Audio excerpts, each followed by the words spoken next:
Se você olhar pela sua janela em um belo dia de primavera, pode presumir que os robins e pardais são as aves mais numerosas do mundo, mas não, nem de perto. Ou poderiam ser pombos ou gaivotas? Novamente, nem de perto. Se você pesquisar, pode encontrar referências à codorniz de bico vermelho, um pássaro tecelão da África subsaariana que ocorre em números impressionantes e cuja população é estimada em mais de 1 bilhão e ainda assim não é o pássaro mais numeroso na Terra. Se você até voltasse no tempo para o pombo passageiro, a espécie selvagem mais numerosa já encontrada, que em seu auge tinha uma população estimada em mais de 5 bilhões, ainda assim não se aproximaria do pássaro mais numeroso na Terra hoje, galos domésticos. E como o pássaro que a maioria de nós simplesmente conhece como galinha veio a ser o pássaro mais numeroso na Terra, é uma história que merece ser lembrada. A história precisa da domesticação do frango não é totalmente clara. O cruzamento entre aves domesticadas e selvagens tornou a história do DNA confusa. Estudiosos concordam que o frango foi domesticado a partir do galo selvagem vermelho da selva, membro da família dos fazões, que ainda existe no Sudeste Asiático, embora a espécie esteja ameaçada pela hibridização com frangos domésticos. Porém, genes de um galo selvagem cinza semelhante do subcontinente indiano também foram identificados em raças modernas de frango domesticado, sugerindo que os frangos podem ter sido domesticados em múltiplos eventos no sul da Ásia e China. A domesticação dos frangos pode ter ocorrido há cerca de 8 a 10 mil anos atrás na Ásia, de onde se espalharam para o Oriente Médio, África, onde tinham vantagem sobre as galinhas da Guiné locais, que tendiam a voar para longe, Europa e Oceania. Acreditava-se que os frangos chegaram às Américas após o contato com a Europa, mas há evidências de que havia frangos na América do Sul na era pré-colombiana, apoiando a teoria controversa de contato nas Américas com os povos polinésios. Surpreendentemente, a maioria dos cientistas concorda que a domesticação original dos frangos foi feita para brigas de galo, não para ovos ou carne. Galos, machos das galinhas, possuem agressividade natural entre si e um esporão afiado no calcanhar usado para atacar. Galinhas, criadas para a luta, conhecidas como galos de briga, são selecionadas por sua força e resistência. As brigas de galo podem ser usadas como sacrifício ritual, e os galos de briga representam virilidade. O esporte, que frequentemente envolvia apostas, elementos religiosos e culturais, se propagou do Vale do Indo para a Grécia e Roma, sendo retratado em 900 e mosaicos antigos. As galinhas de briga eram colocadas em uma depressão rasa, chamada de cockpit, que servia como ringue onde lutariam. Como os controles de um navio onde o piloto poderia dirigir o navio eram frequentemente colocados em um poço aberto no convés, ele se assemelhava ao cockpit e passou a ser conhecido como cockpit, e então esse termo, que se refere a onde estão os controles do navio, foi eventualmente levado para aeronaves, onde o local que controlava a aeronave era chamado de cockpit, e também para carros de corrida. Apesar de atualmente ser proibido em muitos lugares, o esporte persiste, legal e ilegalmente, mundialmente. Pode ser o esporte continuamente jogado mais antigo do mundo. Apesar deste uso, as galinhas domesticadas são uma óbvia fonte de alimento. Elas produzem alimentos na forma de ovos e carne. Elas exigem poucos recursos para manter, forrageando insetos e restos de comida.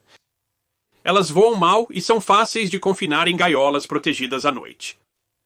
Elas são facilmente transportadas em embarcações e, comparadas a animais domésticos maiores, fornecem uma refeição única, evitando o problema de armazenar com segurança o excesso de comida ao abater, por exemplo, uma vaca ou cabra.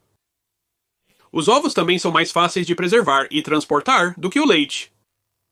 Comparadas às aves selvagens, as galinhas domésticas são menos agressivas, maiores e produzem ovos maiores, mais cedo e frequentemente. Se as galinhas foram domesticadas para o propósito de brigas de galo, é claro que as raças domesticadas foram desenvolvidas como uma fonte de alimento. As galinhas chegaram tarde ao Egito, dado sua longa história, mas o Egito criou uma nova tecnologia na criação de galinhas que impressionou o mundo antigo, os incubadores de ovos. Aristóteles mencionou os egípcios, que supostamente protegiam os segredos de seus fornos de incubação, permitindo que as galinhas fossem produzidas mais rapidamente e de forma mais confiável. Ele supôs incorretamente que a incubação era feita enterrando os ovos em esterco. Se galinhas são usadas para incubar ovos naturalmente, elas interrompem a postura por um período. Mas se os ovos forem removidos e incubados artificialmente, a galinha botará mais ovos. As incubadoras permitem a incubação de frangos durante todo o ano, enquanto as galinhas, em climas mais frios, geralmente não conseguem manter os ovos aquecidos o suficiente para produzir pintinhos no inverno. Embora os europeus conhecessem os incubadores egípcios desde os antigos gregos, o funcionamento dos fornos, que colocavam os ovos em cestas abaixo de uma câmara superior com fogo brando, não foi claramente compreendido e descrito por eles até que o cientista francês René Antoine Fréchot de Reaumur teve acesso aos fornos e relatou seus métodos em 1750. O processo exigia manipuladores habilidosos que mantinham os fogos e viravam os ovos. A madeira é rara no Egito, então os fogos ardentes, mantidos em câmaras em forma de cúpula que permitiam a saída de fumaça e mantinham a chuva afastada, usavam esterco seco como combustível, o que provavelmente originou o equívoco de Aristóteles sobre os ovos serem enterrados em esterco. Fréchot criou seu próprio design de incubadora de ovos, mas os climas europeus mais frios demandavam um combustível mais potente. Uma incubadora de ovos moderna e prática só foi inventada após o aperfeiçoamento das incubadoras de lâmpadas a carvão no século XVIII. As galinhas e os ovos eram populares na Roma antiga, onde a omelete foi inventada.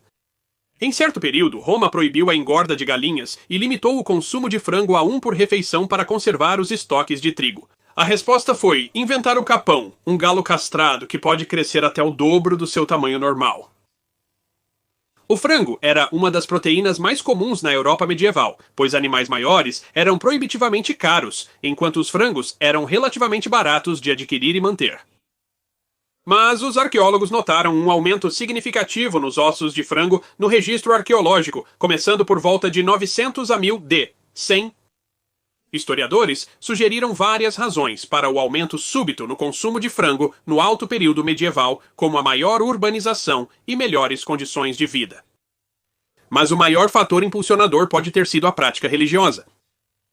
Os monges beneditinos do período começaram a impor regras sobre o jejum religioso que incluíam uma prescrição contra a carne de animais de 4 patas, mas que permitiam a carne de aves e ovos. Com cerca de 130 dias de jejum por ano na prática cristã comum da época, frango e ovos rapidamente se tornaram as proteínas preferidas.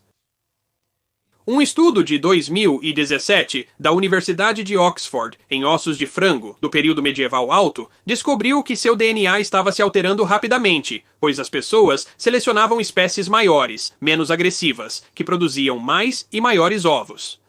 E assim, as práticas de festas cristãs na Europa literalmente mudaram a própria estrutura genética das galinhas domesticadas. E se parece estranho que a religião afetou as galinhas, entenda que a importância simbólica das galinhas não era nada nova. Como mencionado anteriormente, a briga de galos tinha elementos religiosos e culturais, mas o simbolismo das galinhas vai muito além disso. Ovos já simbolizavam fertilidade na primavera e em rituais pagãos muito antes da tradição cristã de esconder ovos de Páscoa, que representa a ressurreição de Jesus. A religião persa do zoroastrismo via o galo cantando como simbólico de um ponto de virada, na luta cósmica entre a escuridão e a luz. No zodíaco chinês, pessoas nascidas no ano do galo são tidas como perfeccionistas, críticas, egocêntricas, mas também práticas, leais e organizadas. Na mitologia nórdica, o canto de 3 galos sinalizava a chegada do Ragnarok, o fim dos tempos, e várias religiões usam galos na adivinhação, uma prática chamada electromancia. Na religião Shinto japonesa, o galo está associado à deusa Amaterasu, deusa do Sol e do Universo. O Islã considera o galo uma das 3 vozes que são amadas por Allah, dizendo: quando você ouve o canto dos galos, peça a bênção de Allah, pois eles viram um anjo.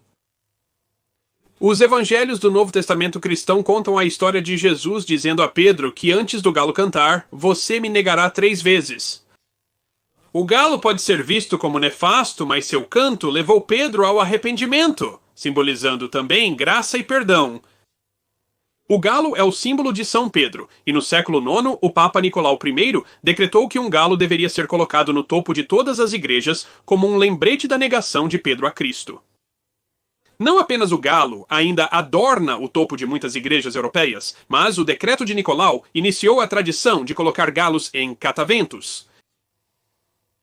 O comportamento das galinhas está profundamente conectado à cultura e influenciou a linguagem. Chamar alguém de frango é chamá-lo de covarde, um termo que pode remontar ao século XIV. Versões da história sobre a galinha Chicken Little ou Henny Penny, que erroneamente acredita que um desastre está iminente, existem há até 25 séculos. Ração de galinha é uma expressão idiomática do século XIX que significa uma quantia insignificante. Um político prometendo prosperidade pode prometer uma galinha em cada panela, frase que, embora usada na campanha presidencial dos Estados Unidos da América de 1928, remonta pelo menos ao rei inglês Henrique IV. Se as más ações de uma pessoa voltam para ela, diz-se que suas galinhas voltaram para o poleiro. E se o sabor de um alimento incomum é difícil de descrever, diz-se que tem gosto de galinha. Se algo está torto, está vesgo. Se um homem não consegue se defender de uma esposa de língua afiada, disse que ele é bicado pela galinha, uma referência à ordem hierárquica estabelecida pelas galinhas em sua comunidade, conhecida como ordem de bicada, um termo aplicado a qualquer reconhecimento de status dentro de um grupo. Uma mãe muito protetora é chamada de mãe galinha, e se ela fica deprimida quando os filhos crescem, disse que tem síndrome do ninho vazio. Um líder que intimida as pessoas é chamado de galo do pedaço, referindo-se a um galo de briga, cujo cercado era chamado de passeio. Se você ganha apenas o suficiente para sobreviver, é como uma galinha arranhando para viver. Se consegue guardar um pouco, isso é o seu pé de meia. E se consegue guardar bastante, está ajeitando o seu ninho. Se você deposita muita fé em um único investimento, você está colocando todos os seus ovos em uma cesta. E se planejar como gastar seu investimento antes que ele produza retornos, estará contando seus ovos antes de chocarem. Se algo é muito difícil de achar, é raro como dente de galinha. Se escapa, voou do galinheiro, e por deixar ir, você pode ser chamado de cabeça de passarinho. Uma pessoa irascível pode ser chamada de durona, e se é desorganizada, está correndo como uma galinha sem cabeça. Se eles voltam atrás em uma promessa, disse que amarelaram, e uma pessoa que faz isso pode ser chamada de ovo podre por alguns, e se já viveram dias melhores, eles podem dizer que não são mais frango de primavera. Ao colocar um plano em prática, você está testando uma ideia. Se for bem sucedido, terá motivo para se orgulhar, mas se falhar, poderá ficar envergonhado. Se algo te irrita profundamente, e você não consegue esquecer, está preso na sua garganta. A história é inverossímil, é uma completa mentira. Para uma piada, pergunte: por que a galinha atravessou a estrada? E se você quer confundir alguém, pergunte o que veio primeiro, o ovo ou a galinha. O frango é um dos alimentos mais comuns do mundo, presente em quase todas as culinárias que incluem carne. Em todo o mundo, cerca de 55 milhões de frangos são consumidos todos os dias, mas nem sempre foi assim. Na América do século XIX, os frangos eram principalmente usados para ovos, tornando a carne de frango rara, usada para ocasiões especiais e favorecida pelos ricos. A síntese da vitamina 500 nos anos 1920 impulsionou a avicultura, permitindo a criação de frangos no inverno, e avanços na década de 1930 aumentaram ainda mais a produção. Com o tempo, a produção em larga escala elevou drasticamente a oferta de frango. Na Segunda Guerra Mundial, os Estados Unidos da América racionaram carne e queijo, pois além de abastecer seu exército em expansão, também ajudavam a suprir as demandas de aliados e nações libertadas devastadas pela guerra. No entanto, aves, ovos e leite fresco não foram racionados, e o consumo de aves disparou na América. Nos anos 1990, o frango superou a carne bovina como a mais popular na Europa, devido aos medos da doença da vaca louca. Nos Estados Unidos da América, a seca havia reduzido o estoque de carne bovina e aumentado os preços em relação à avicultura. Em 2015, os americanos comeram em média 92 libras de frango por pessoa por ano, um recorde, e o país produziu cerca de 90 bilhões de ovos. A tendência global é simplesmente extraordinária. Eric Dorfman, diretor do Museu Carnegie de História Natural em Pittsburgh, com base em dados da Organização das Nações Unidas para a Alimentação e Agricultura, calculou que em 2016 cerca de 66 bilhões de frangos foram produzidos no mundo, quase 9 para cada ser humano na Terra. Igualmente chocante é que apenas 55 anos antes, em 1961, esse número era de apenas 7,4 bilhões de frangos, ou cerca de um frango para cada 400 pessoas na Terra. Apesar dos obstáculos na produção de frango e aves, como segurança alimentar e tratamento dos animais, especialmente na indústria, o frango continuará sendo uma parte crescente do fornecimento de alimentos para os humanos. O frango é uma fonte relativamente saudável de proteína com menos gordura saturada que outras carnes, além de conter nutrientes importantes como o selênio, um antioxidante. O frango também é eficiente para produzir. Leva cerca de 2 kg de ração para produzir 1 kg de frango, enquanto leva cerca de 7 kg de ração para produzir 1 kg de carne bovina e 3 kg de ração para produzir 1 kg de porco e frango. E ovos também liberam quantidades relativamente baixas de dióxido de carbono por grama de proteína. E se o frango vai continuar a ser uma grande parte do futuro da humanidade, é uma parte surpreendente do passado do mundo. Em 2007, cientistas conseguiram determinar a composição química de proteínas que foram encontradas dentro de um osso de Tyrannosaurus rex, de 68 milhões de anos, e o que eles encontraram foi, e eu cito, notavelmente semelhante a frangos. Sugerindo que os frangos são o animal neste planeta que é mais semelhante ao Tyrannosaurus rex, e claro, sugerindo que o Tyrannosaurus rex tinha gosto de frango. Espero que você tenha gostado deste episódio do Cara da História, com pequenos trechos de história esquecida de 10 a 15 minutos. Se gostou, por favor, clique no botão de curtir.